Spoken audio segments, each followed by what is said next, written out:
Can you introduce yourself? My name is Alexandra Martin.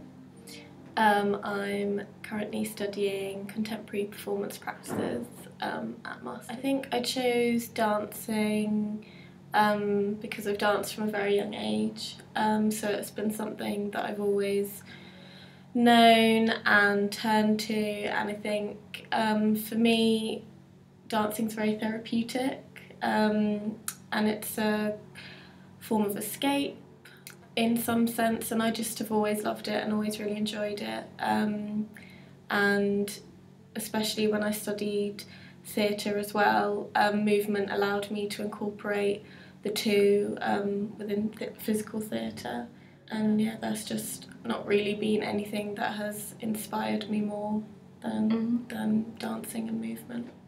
So why do you dance? It's something that you need to do, or is something like you want to express yourself? Yeah, I think. Or you just like it? I think a bit of both. If I haven't danced for a week or so, I'll really feel like I want to. It's something that I need to do.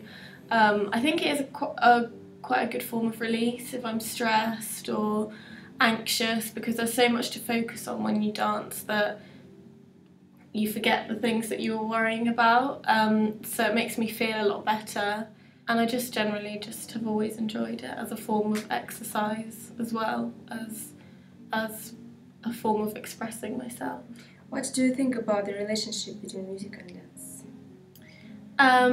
I think music can be very complementary, and for me, I know when I'm dancing, being able to hear music and feel the music is a lot easier for me in expressing myself through the movement, because I think, for example, emotive music can really like touch you deep within, and that it's a lot easier to move when you have that feeling inside of you, I think.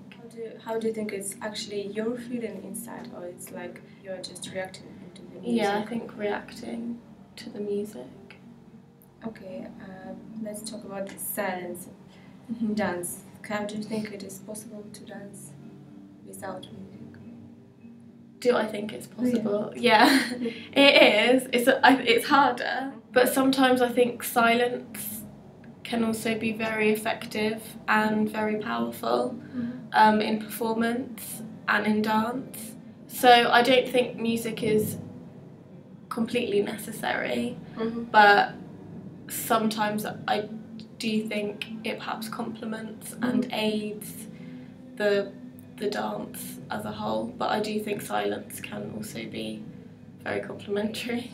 Tell me about your own collaborative experience with musicians, composers. So we've done one piece, and we did silence improvisation, and I composed the music after. How do you think how it worked? Well, not well, and did we achieve some goals which we want or no? So what do you think about it? Well, after seeing the finished product, I thought it was really great, and I thought the music that you composed fit really well with the movement. For me, it was quite hard to get into because I'd not done a huge amount of improvisation, and especially improvisation without any music as well. So that for me was quite a challenge at the beginning that I wanted to overcome, and I think after we'd practiced a few times, I thought more about it, made me think more about the story and the feelings that you're wanting me to portray, rather than just the movement that I think I was focusing more on at the beginning when we started the process. I thought it worked really well as a finished product. So we started with kind of a general storyline that you gave to me, and we just went into the rehearsal and I just improvised kind of what I'd taken from this story, and then we kind of delved deeper, I think, into the story and the actual feelings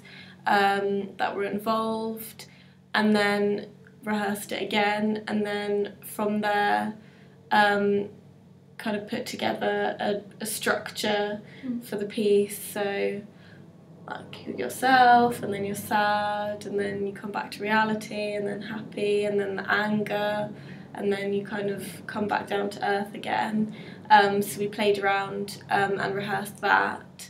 We did that quite a few times with the structure, and then I think it was one of our final rehearsals, we put the structure to one side, and you just said to me, just do whatever structure, do whatever comes naturally to you in the moment.